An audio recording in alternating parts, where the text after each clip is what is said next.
Right. Well, joining me now is Louis-Henri, who is the head of Lakou, Lapè, peace-building organisation that runs community projects for young Haitians. He joins us now from the outskirts of the capital.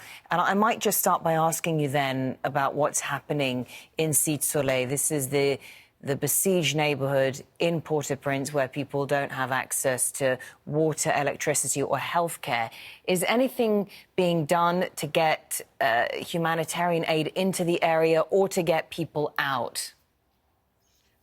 Well, thank you for having me on your show. There is an attempt by some parties connected with humanitarian relief to discuss with the gangs access to the hardest hit part of Cité Soleil.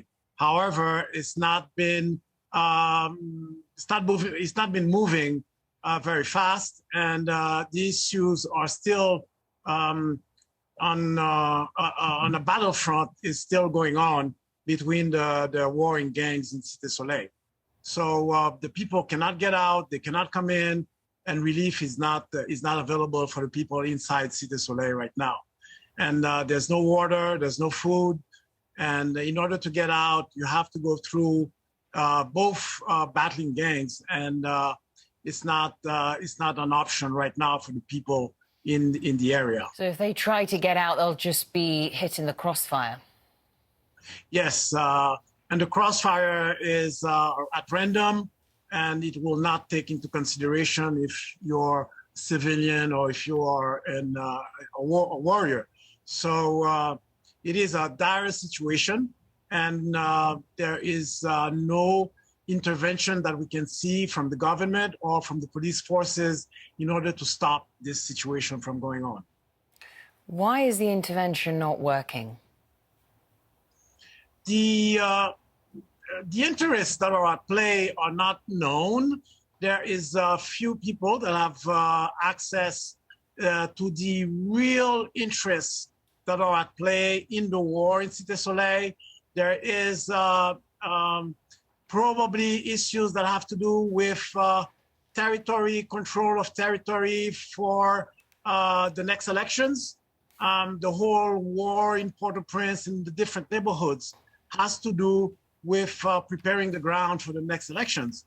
So the people who control the territory will be able to sell votes to the political parties that are going to be vying for the different positions in the next elections.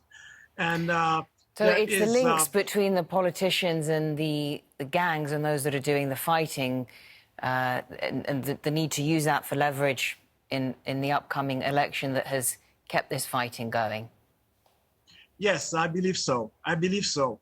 There is a need to take into consideration the human cost of these wars, and it's not being done by whether the government or the gangs themselves, of course.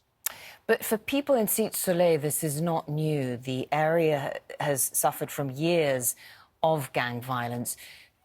Who are the people involved in the fighting now?